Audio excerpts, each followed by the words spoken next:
option between in-kind and in-cash transfers. When we say in-kind and in cash is where you give the cash, you give people money. And in-kind is where you give them fringe benefits. So now here we are looking at a situation. We want to use this as an example where the government wants to improve the welfare of individuals, let's say of the poor. So the government can do this either by adopting a food subsidy policy or by granting a supplementary income to them. So now there are two policies. Now the government wants to adopt one, and we want to use the indifference curve analysis to advise the government on what to do.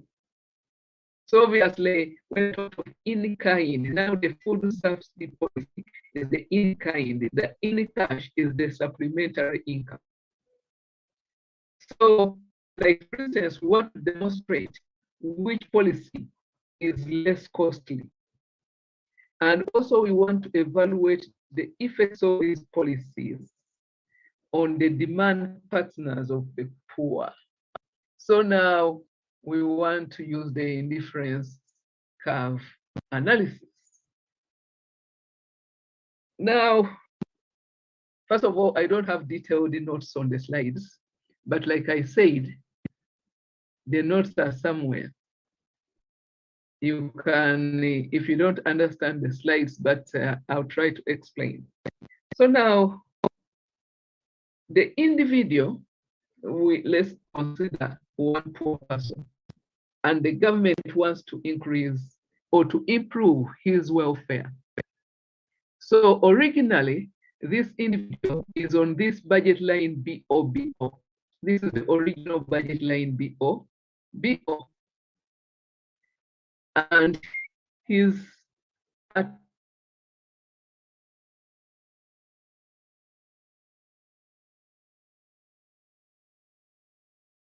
on this indifference curve. It is indifference curve one, income. On the y-axis, we have money income. And on the x-axis, we have food. We have food. So basically, let me write that. So on this axis, we have food. Because we want to consider a food subsidy policy and the supplementary income policy. So our X is food. So originally at point A, the individual is consuming 1 unit of food, let's say F1, and he spends BOY1 of his income. He spends BOY1 of his income. Now, with the food subsidy policy, let's start with the food subsidy policy. Now, the government wants to subsidize food for this person. So what the government does, it gives a food coupon to this individual so that whenever he goes to the market to buy food, he presents the coupon and then he can buy food at a lower price. So that means only individuals with a coupon can benefit from that policy. So the government can target people. So it means the market price of food has not changed for the other individuals. It is only for the poor people who have the food coupon. So that means if you are poor and you forget your coupon at home, you will not buy food at that lower price. So you have to carry the food coupon. So to this poor person, the price of food has reduced. And then that means the budget line rotates outwards to B1. The budget line rotates outwards. So now he moves to a higher indifference curve and he settles at point B on budget line B or B1 here. So now he's at point B. At point B, you can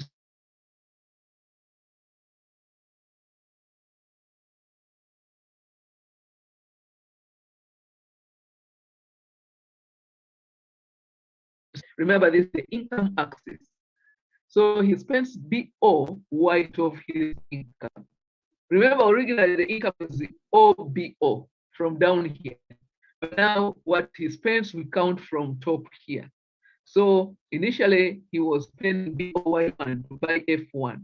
Now we are saying that he's spending BOY2 to buy F3 units of food.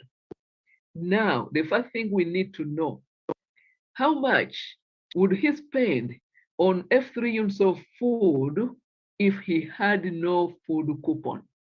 If he had no food coupon, how much would he spend on these units of food?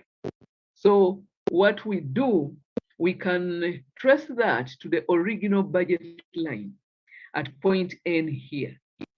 So from B to N at point N on the original budget line. So when we follow it through, we come up with Y3. That means if we had no food coupon, we would be spending BOY3 of his income. Remember, he's spending BOY2 because he has a coupon. But if he had no coupon, he would spend BOY3 of his income. So that means this difference, Y2, Y3, is paid by the government. So in other words, the seller of food does not lose. It is the government to top up. And it is topping up this difference, Y2, Y3, what the individual would spend and what he actually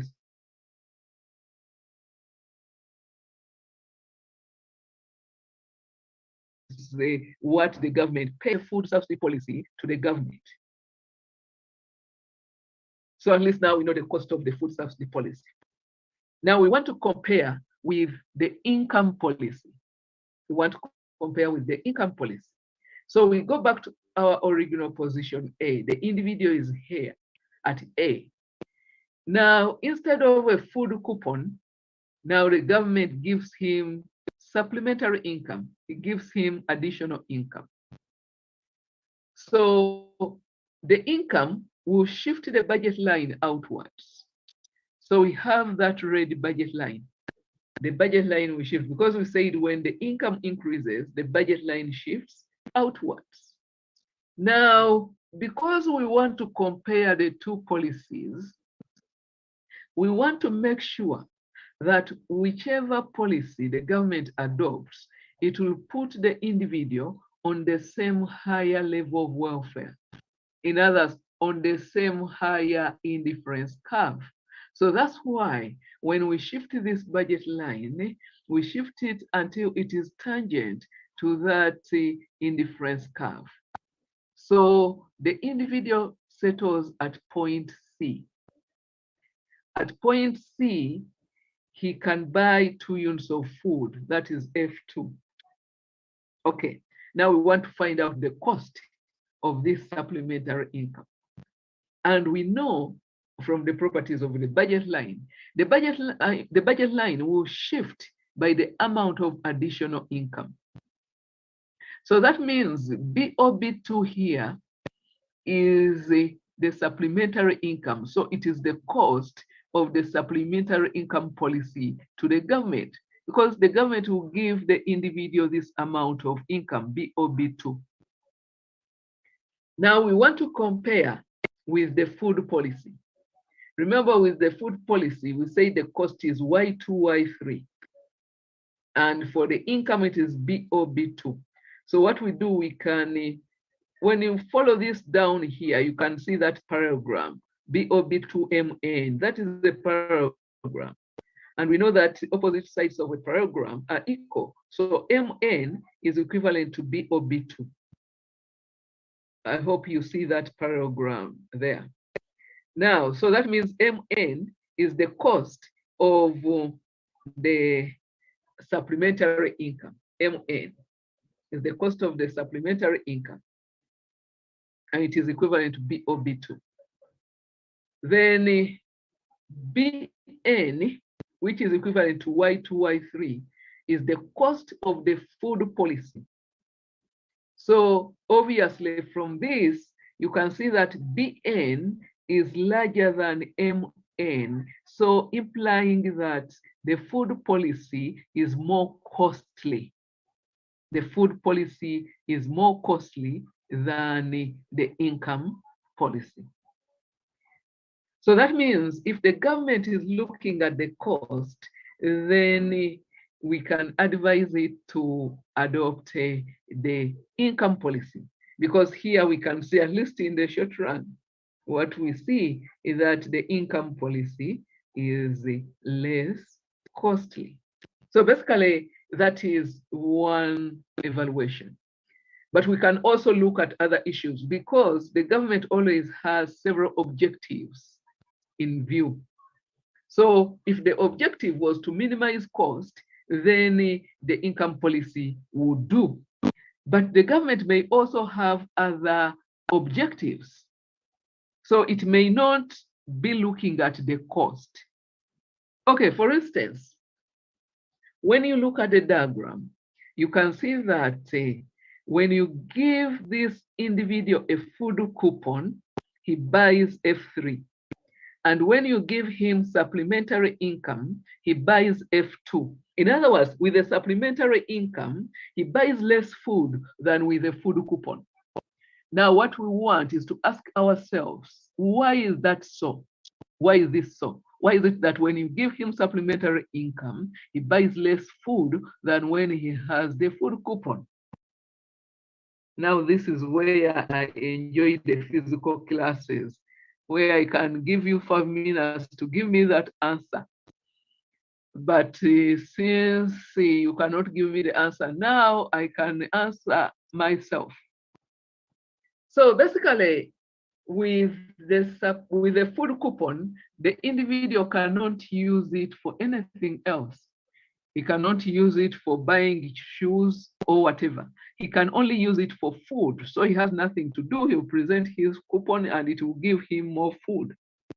But then with the supplementary income, if you give the individual additional income, what he does, he diverts some of it to other uses. So that's why the quantity of food under the supplementary income is less.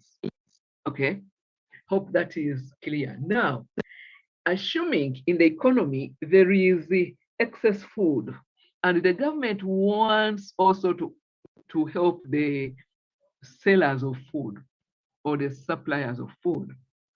So in this way, it will adopt the food subsidy policy, however much it is costly, it is more costly. Because with the food policy, the government is sure that individuals will buy the food. But with the supplementary income, the government is not sure of how the individual is the coupon, or I mean, how he's going to use the income. So basically, that's why we are saying that it depends on the objective of the government. So it may adopt the food policy, even if it is more costly, just to make sure that people buy the food. Where, for instance, the government also cares about the people so that they know that these husbands, if you give them money, they will not still buy food for the families. But if the government wants to make sure that individuals buy food at home, then they'll give a food coupon to individuals. So they have nothing to do with it, but to carry the matoke home to the children instead of eating in the hotel, in the restaurant. Okay, so basically that is that. But then the income policy may be less costly in the short run, but it is more inflationary than the food policy. And of course, when you give everyone more money, like cash, that eventually will lead to inflation. And we all know the costs of inflation. They are greater than the initial cost. So basically, for you as an economist, at least you have advised the government. You put everything on the table, so it is the government to decide. You know, when I say it is less costly now, in the future it will be inflationary, then that means the government has to consider which generation it wants to help. Because if you give the income policy today, then it means that the next generation is going to suffer. Basically, that is that. that is the how we can use the indifference curve analysis to evaluate alternative policies. We can also use okay, maybe before I go to overtime payment, any question, you can put up your hand, you can raise your hand. Before I go on to this one, any question on what we have covered? Okay, the problem, so many people came in very late. So if I say someone saying you repeat, I'll know that they came in late. So if you came in late and you didn't get the first part, you just keep quiet. And we go with those who were there from the beginning of the lecture. Okay. Yes, Mary Musoki.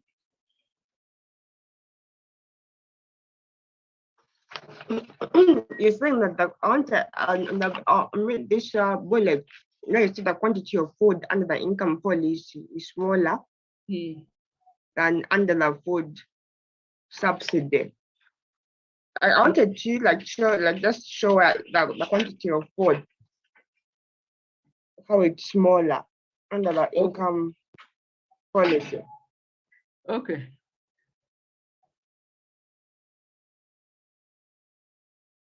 So, you know, when you look at the axis normally starts from 0 going upwards. So we assume that here it is 0, then it increases as you move to the right of the axis. Do you get that? And also likewise, the y-axis starts from 0 and it increases as we move upwards the axis. So basically, that's why I say F3 is greater than F2, because F2 is to the left of the axis than F3. So whatever is on the right is larger, okay? So basically, that's why I say with a food coupon, he buys more food than with supplementary income, because with supplementary income, it settles at point C. That is where this budget line, the red one, is tangent to that indifference curve. So basically, I hope that answers your question, if I understood you well. Colin.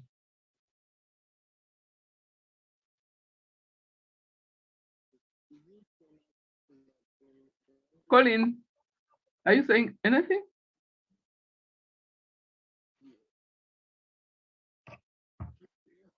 Colin, I cannot hear you.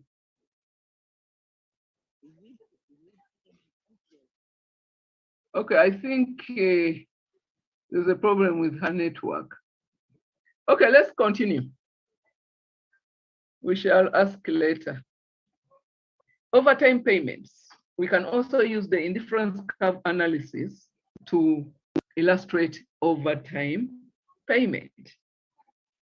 So basically, we start by explaining some two curves. One is what we call income leisure curve. Now we want to change the indifference curve name to income leisure curve.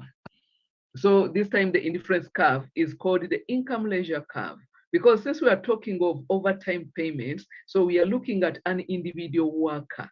So with the worker, we are interested in the income and the leisure time, or the working time, okay? So basically, when we look at the income leisure curve, this shows various combinations of income and leisure, which result in the same level of satisfaction to the worker, to the individual worker.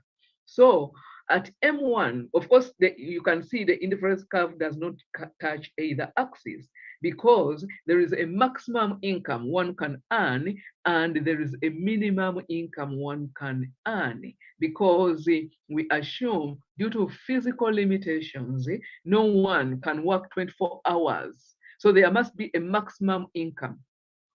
And also, everyone wants an income, a small income, however lazy you are. At least you need something to survive on. So there is a minimum income, which is M2 here.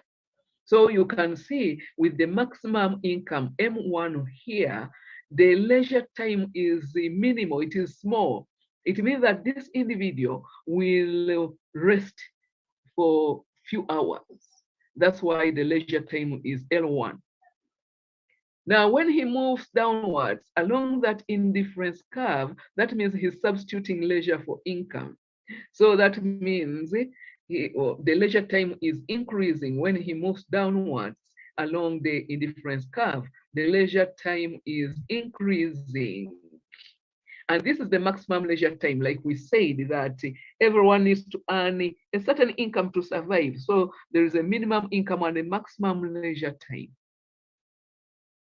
So basically, that is L2 is the maximum leisure time and M2 is the minimum income.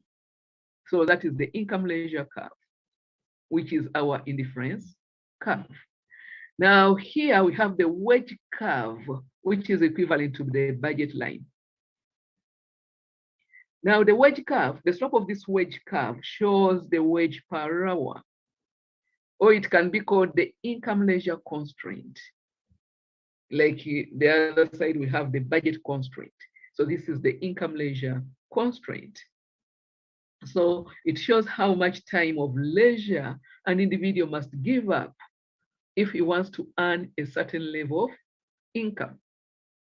So if we take OL here to be equivalent to 24 hours, if the individual works for all the 24 hours, he will earn an income equal to OM here. In other words, everything will be exhausted. He will earn his income here. That is if he works all the 24 hours, OL. But we have said that people cannot work 24 hours. They need to rest. So the individual has to divide his time between work and leisure. So that means in this case, if he wants to earn an income M1, he will spend OL1 hours for leisure and the remaining L1L for work. So basically, this is for leisure and that one is for work, because this is the leisure axis. So from 0 onwards, that is leisure, and after that, that is work. So OL1 is for leisure and L1L is for work. So that means if he works L1L hours, he will earn an income OM1. So basically, those are the two curves. Now, the equilibrium of the worker is where this income leisure curve is tangent to the wage curve. That is the equilibrium. And when we say equilibrium, that means the individual is satisfied at that point. Let's assume it is tangent at that point. So he is satisfied by working L1L, assuming the curve, the income leisure curve is tangent at that point. Now we want to illustrate overtime payment. So we are saying that at the equilibrium, the individual is satisfied. Now we want to show what the employer can do in order to make this individual reduce his leisure time in a situation where he's already satisfied. So originally, he's at E0. He's at E0. So basically, at that point, he's satisfied on indifference curve 1. So he's in equilibrium by working L1L hours. Now, if the employer wants more hours of work, he must offer a higher wage. So, like I said, the slope of the wage curve shows the wage per hour. So that means the steeper the wage curve, the higher the wage. So we want to show that this employer is giving him a higher wage.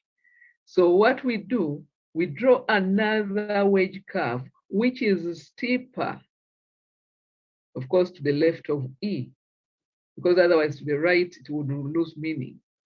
To the left of E, of course, because you want to show that he's reducing the leisure time. So obviously, because of the higher wage, the individual moves to a higher indifference curve. And he settles at point E1, where that indifference curve is tangent to the wage curve. So you can see the leisure time is reducing and the income is increasing. Okay. Mary Musoki. I wanted you like to, I mean, like, I've not understood you about why when you're talking about the wage curve. Okay. That wage curve, when you're talking about L1, L. Okay.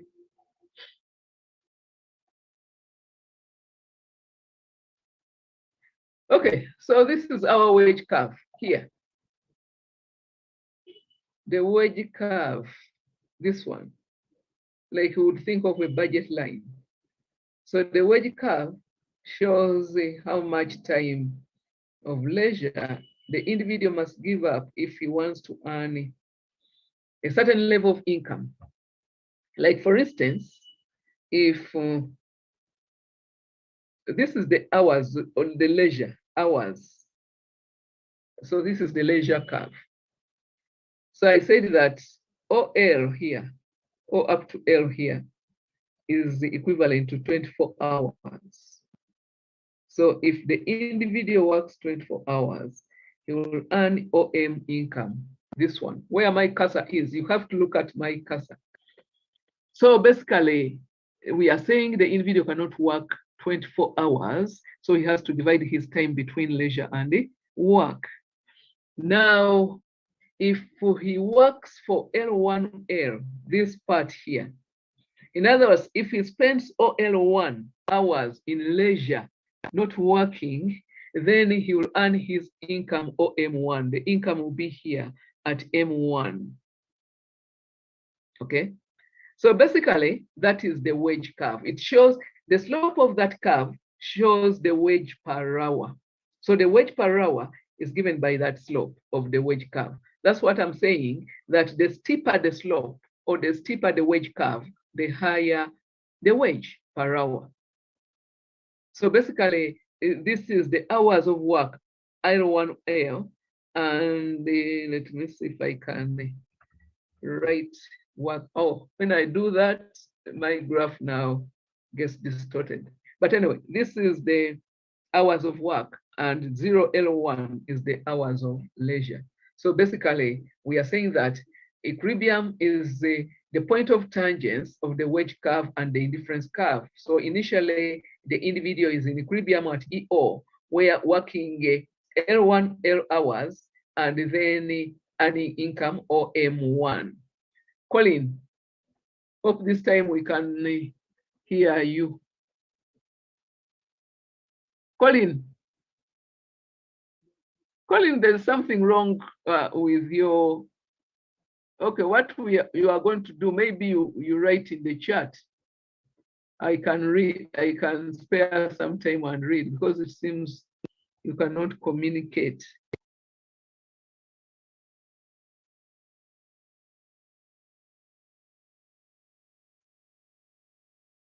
Now this one, okay, the question someone is asking about the MRS.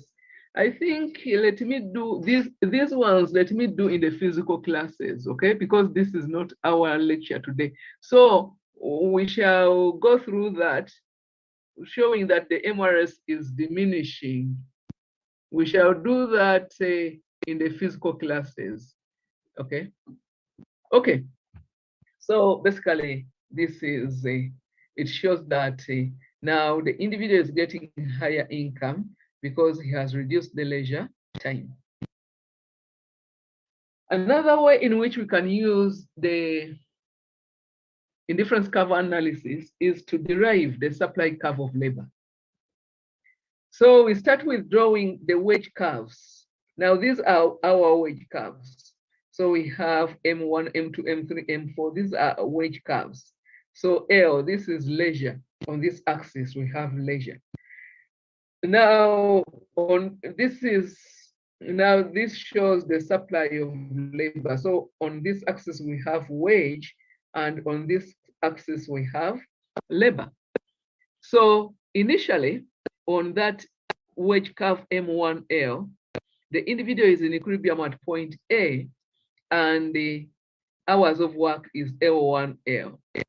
So at that point, assume that when we plot that on this side, we assume that is W1, that wage. We said it is given by the slope of that wage curve. So this is the wage per hour. And at that wage, the individual is willing to supply that labor, or L1. Now, when the wage increases to W2, of course, that is given by a steeper wage curve, which is M2. So the equilibrium will be at point B, and you can see the hours of work have increased. So at that higher wage W2, the supply of labor increases to L2. And so on. With a higher wage W3, the hours of work increase further. That is L3. And so at that, also the supply of labor increases. But then at W4, because we know that when the wage increases, it will do so it will create an incentive, but up to a certain point, beyond which now it will create a disincentive for longer hours of work. Because now, for instance, you can see when the wage increases to W4, you can see this equilibrium is now to the right of this point C. So that shows that now the wage is higher, but the individual is not willing to reduce his leisure time. He's actually reducing his working time. So you can see at W4, the supply of labor reduces, okay? And then we have a backward bending supply curve of labor. And this is explained, you can see that when you get more money, eventually you reach a point where you feel that you don't want to work extra hours, you need to relax, and so on. So it will create some bit of disincentive. So basically, that's how we come up with a backward bending supply curve of labor.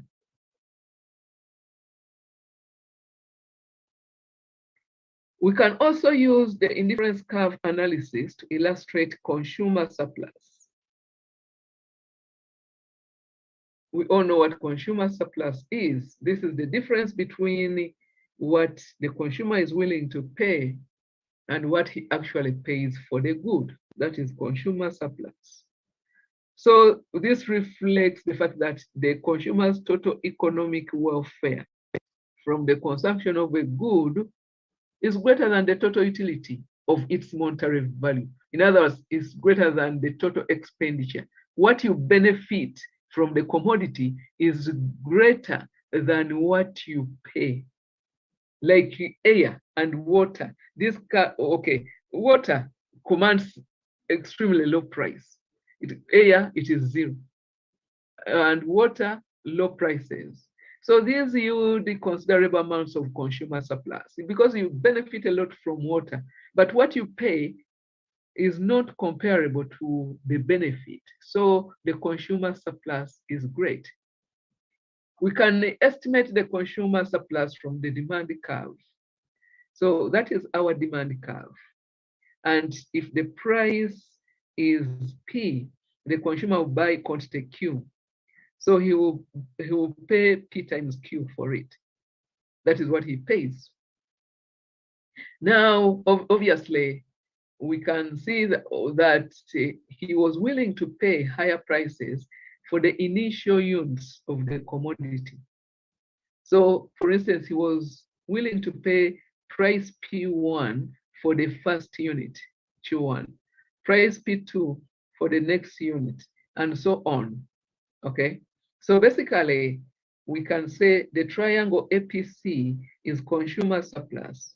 That was, so he was willing to spend more. And that is shown by the triangle APC. And now we want to use the indifference curve analysis to show the consumer surplus. So the original position is at E1 on indifference curve 1.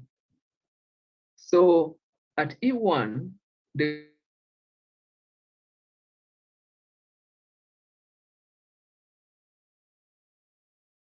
X1 now under axis. So he spends BY1 to buy X1. Now we want to find out what he was willing to spend on X1, because we know BY1 is what he actually spends. So what we do, we draw another indifference curve, which is vertically parallel to the original one, because we want to assume that they have the same slope. And this other indifference curve will pass through point B to touch that other budget, to touch the budget line. Because we want to show that prices have not changed, so that one will pass through point B, that indifference curve, but should be vertically parallel to the original one. So when we follow that through, we have point E2. So that means he was willing to spend BY2 on that quantity X1. So that difference, Y1, Y2, is the consumer surplus. That difference is the consumer surplus.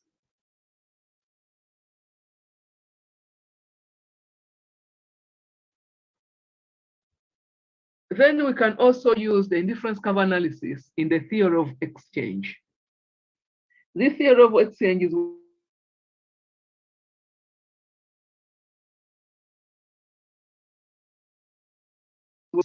so no need to talk about it, expand on that when we come to that.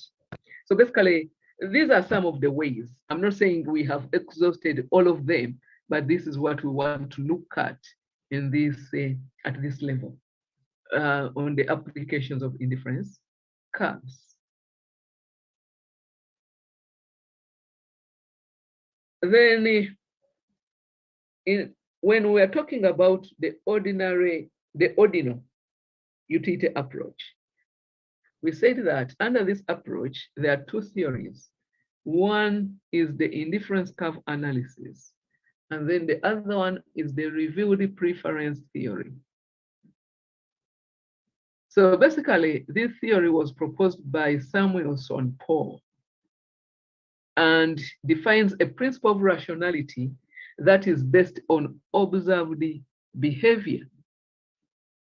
So we just observe.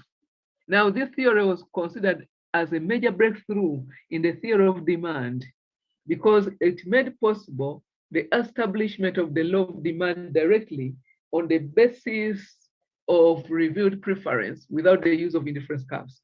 Now here, what we are trying to say is that here we don't use indifference curves.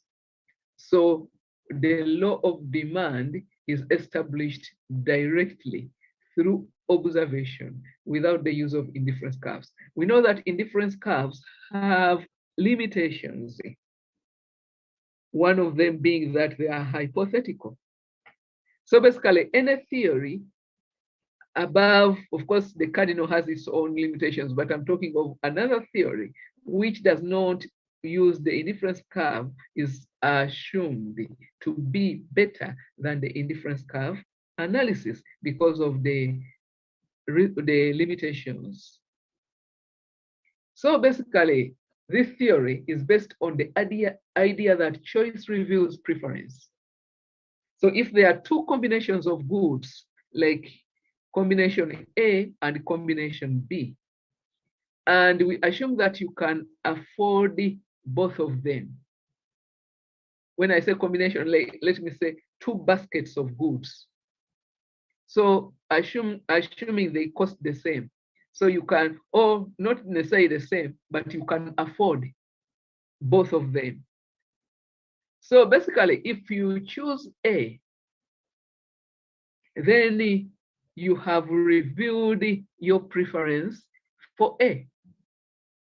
So that means B can never be revealed preferred to A in any situation, unless if now A becomes unaffordable.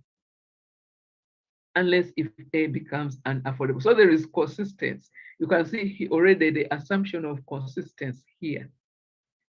In other words, the consumer is consistent. The moment you choose A, remember for us, we just observe, and then we can say that you have revealed the preference for A. So we say you prefer A to B, then that means you have to be consistent. B can never be preferred to A unless if A is not affordable to you anymore. So basically, that is the condition for changing, for not being consistent. So basically, this theory requires only observable price quantity information. When I say price quantity, you need to know information about the prices and the quantity, because also there is an assumption that more is preferred to less. So if I have information about the prices and the consumer buys A rather than B, so I say and I know that maybe A is cheaper, it must be that he buys A because it is either cheaper than B or because it is better than, like he likes it better than B. So those are the two reasons why someone can choose a bundle, because maybe it is cheaper. That's why you want price information. Maybe it is cheaper. Or maybe because you just like it better than the other. So that's why we just observe. What you choose tells us your preference. So if you don't have additional information on the prices, we cannot just say that you prefer A to B just because you have bought A. So basically, because we don't have information about the prices. So that's why we say we need the observable price quantity information.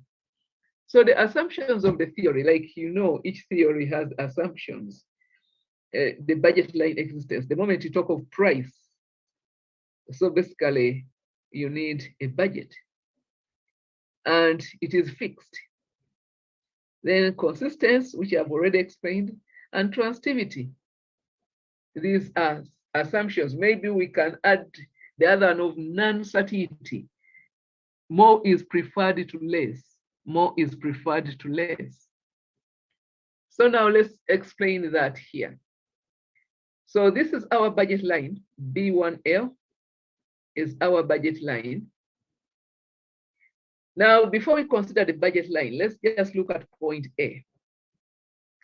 So when we have point A here, combinations in ABC are preferred to A. Just from the assumption or the rule that more is preferred to less, these combinations here in this kind of rectangle ABC have more quantities of both Y and X. So they are preferred to A, just from that rule. And then combination in ODAE are inferior to A because they have less of both commodities.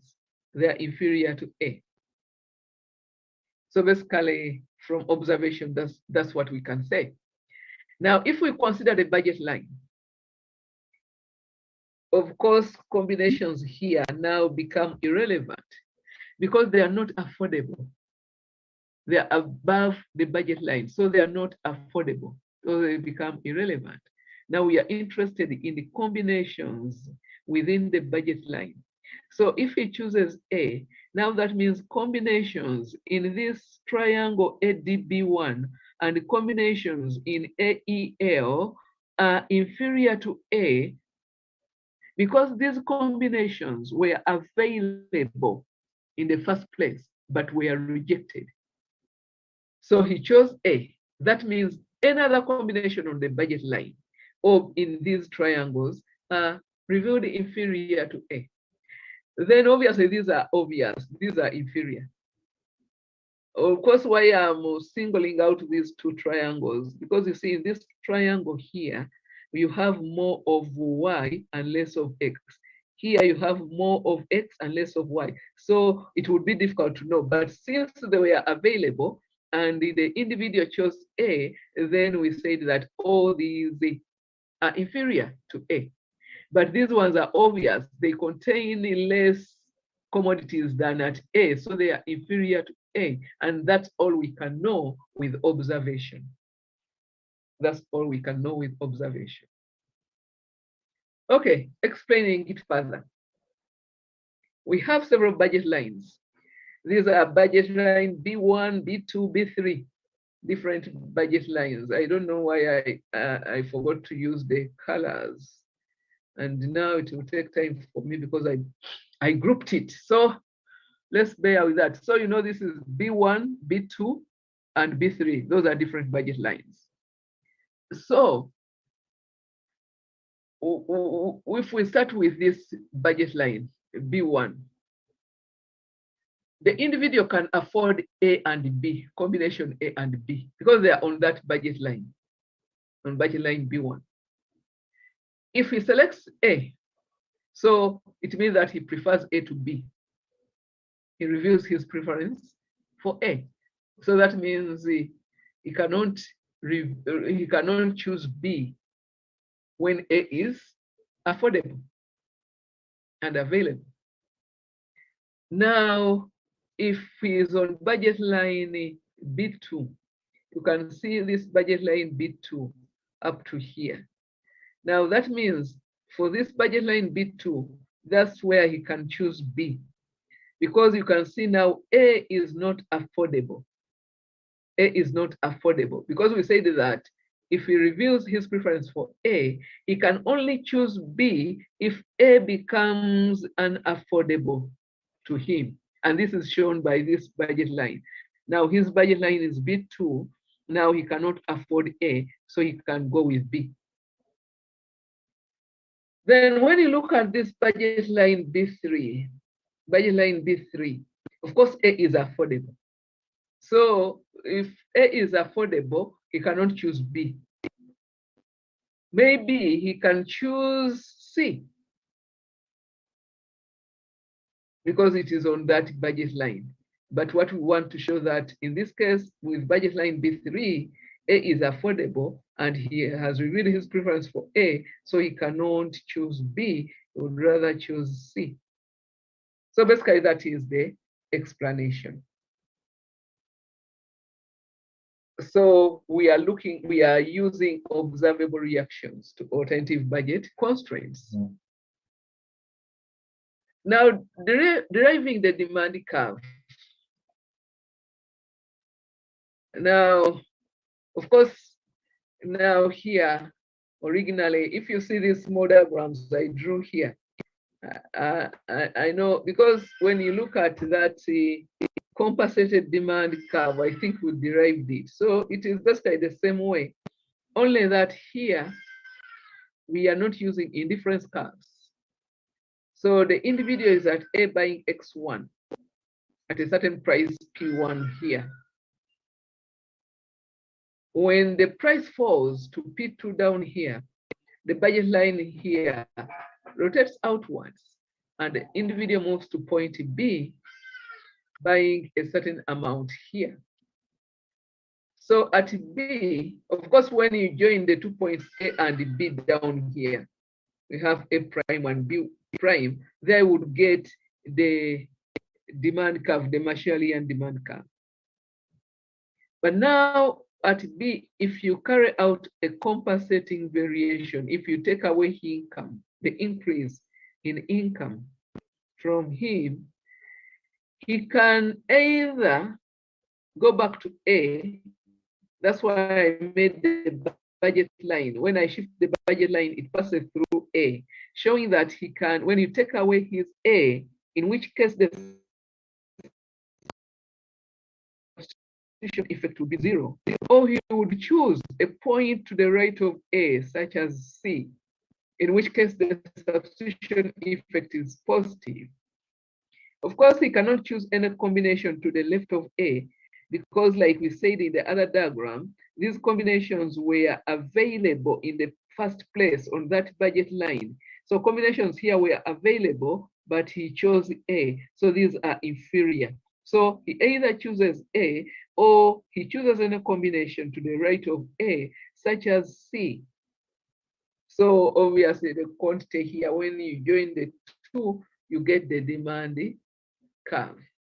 So basically that is the demand curve without using indifference curves.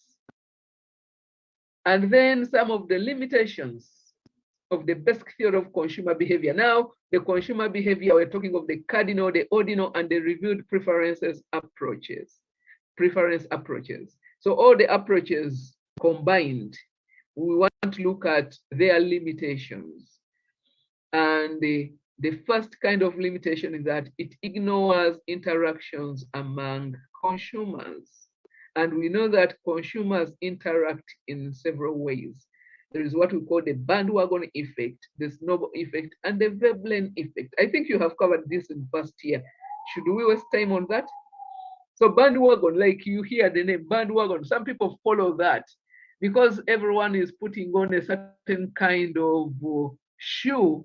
Now they feel that they also want to do the same because there is a tendency to think that maybe the commodity is superior. So you don't want to be left out. So you follow the bandwagon. So basically this effect results in more of a commodity to be bought than would have been the case in the absence of the effect. So everyone will go buy that item, will go and so it will sell. And that is the bandwagon effect.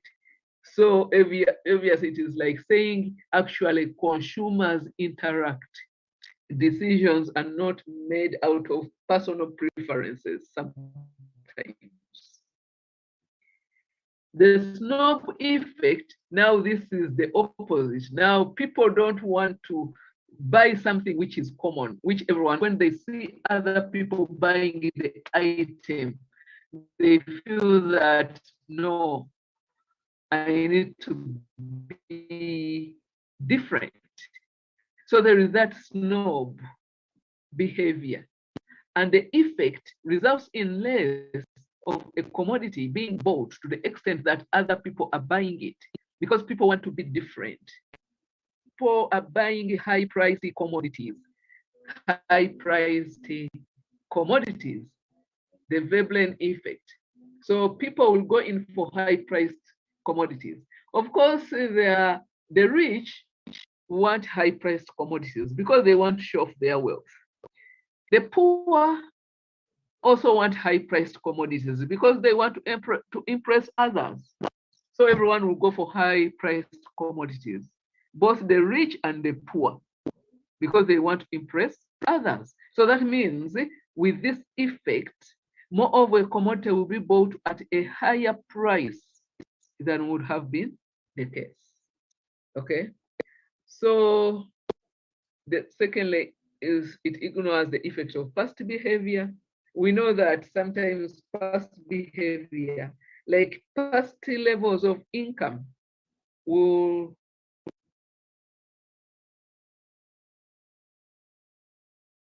affect the current consumption decisions will be based on the past levels of income. And these theories ignore that. It ignores the effect of advertising. And we all know how advertising, especially with somehow, somewhere, when you see something being advertised, somehow your mind tells you that maybe it is good, let me try it out and see and so on. When it comes to children, it is worth. When they see something being advertised, then they feel that it is better. So basically, these are some of the limitations. Now let me look at people's questions. Now also, now the other one doesn't have a name. I don't know how I'll. Now also Fiona. What of impulsive effect? You can also teach us that. You tell us about it. Now also.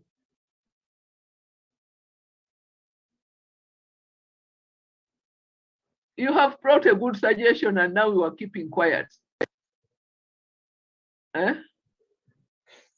It's where you buy what you didn't expect to buy. But at least you bought from your own decision. No one influenced you.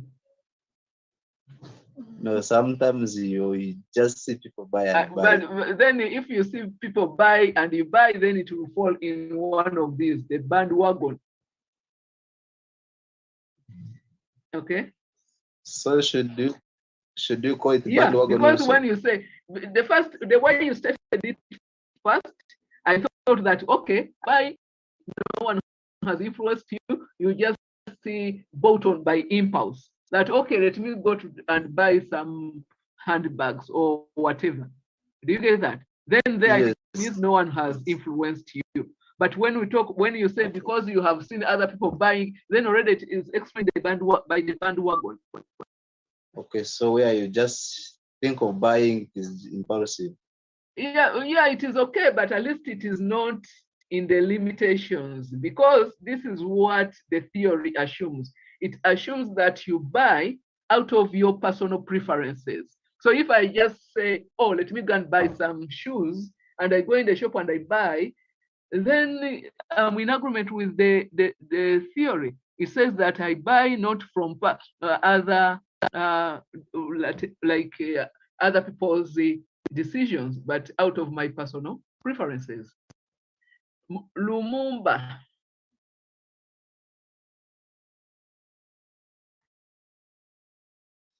Thank you, madam. I wanted to inquire, for example, on the substitution. Actually, I'm sorry for taking you back, but my question is about substitution. Yeah, substitution and income effect. I think.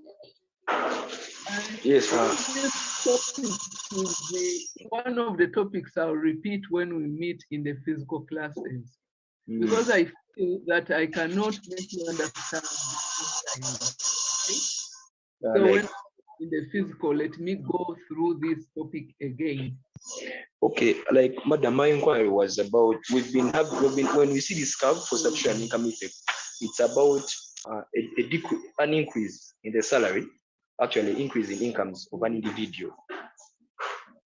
But now, what if the individual is losing out and then their income is decreasing because it's normal in the normal world, or when the price of, let's say, a normal good, since a normal good experiences pricing, actually demand increase due to prices.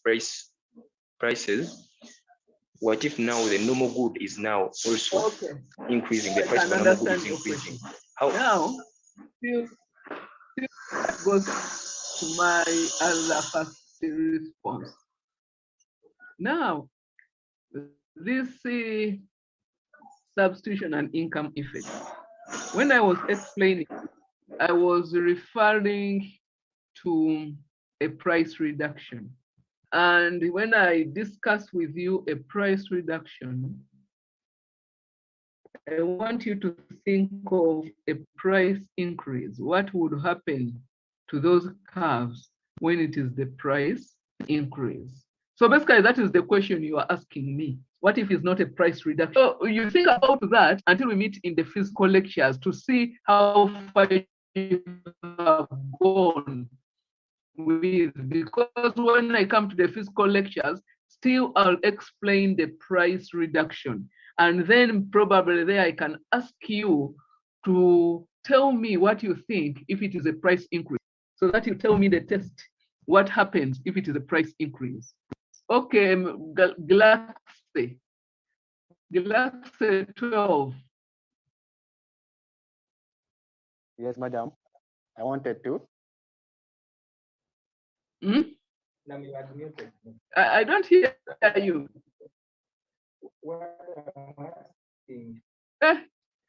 You are far away. I cannot hear. I cannot hear you. When we are driving,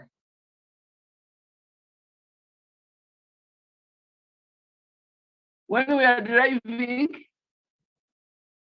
Oh. Okay, Mary. Mary, are you still asking, or you forgot to put your? Yes, I'm asking. I wanted to ask about the overtime payment. Why you said, okay, like I thought that you had said the overtime payment on why you're talking about the urgency, that where the budget, I think the wage curve is tangent to the indifference curve. And you had said that OL, the worker, and OM, okay, has a higher income, that is OM. That is OM when the wage curve is attached to the indifference curve at point EO. I'm not understood so well there. Okay, I also don't understand your question, but I think the two curves, that means like the whole thing. So basically, but let me try to say what I can. I don't know if that answer will make you understand, but what you do, you look at the equilibrium of the individual worker. Normally, equilibrium is where the indifference curve is tangent to the budget line. So our wage curve is the budget line. The budget line is the wage curve, and the indifference curve, which is the income leisure curve. So equilibrium is that. So when you throw it through this axis, the leisure axis, you can see that his leisure is OL1, that is the leisure. The remaining part is the working time. So if he is in leisure for OL1 hours, the income is OM1. Do you get that? So income is counted from 0 upwards, going upwards. Beyond the leisure time is the working time, because we are dividing the axis into work and leisure. So basically that is the equilibrium. And if the person is in equilibrium, is not willing to reduce his leisure time unless you give him a higher wage. And to show that we are giving him a higher wage, we have another wage curve, which is steeper. With a steeper wage curve, the individual moves to a higher index, is E1. And you can see at E1, the leisure time has reduced. Now he's in leisure for L2 hours. It has reduced. And because he has reduced the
planes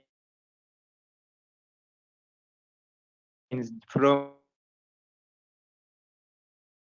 M1, M2, M3, M4 up to M5. Why is it that they are all converging at point L? Show another one passing here. So that's the explanation. So this wedge curve ML curve M to M, certain point M. So I've named it M1, M2, M3, M4 so that they are different. So the one is more steeper than the one before it. So hope that explains Will's question. So the wedge curve starts from L going upwards. Barnabas. Madam, mine is actually a request. I was requesting that you share a soft copy with us after. Which soft copy for these slides? You mean for the slides? Okay. Okay, I think, like I said, I'll try. Of course, the soft copies of the slides I always share. So I'll share. The person who I share to is called Musei Alex, your coordinator. So you get all the slides. Since we started, he has the slides. I'm not sure today if I recorded, I'm not sure. So you may not get the recording, but we are meeting next week, inshallah, for sure, just to go through what we have gone through. Probably after I've finished the topic which I want to cover, then I come and we go through what we have gone through online so that you understand. I know in a physical lecture, understand better. So we shall do that, okay? So for these ones, and then for the notes, mine are not so good. The one the detailed notes. So that's why I copy at the college. They're not so bad. Only that you have to be careful to try to see if they follow what I'm teaching now, because I know I'm the one who prepared some of the notes a long time ago, some 10 years back. And when I did them, they were not so perfect. Like the calculations, you know, when you are typing, the calculations may not be clear and whatever. The explanation may not be very, very clear, but at least there's some bit of explanation. So if you have those notes together with the slides, okay? So I think we can stop here today if there's no other question. And then hopefully we meet next week.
you.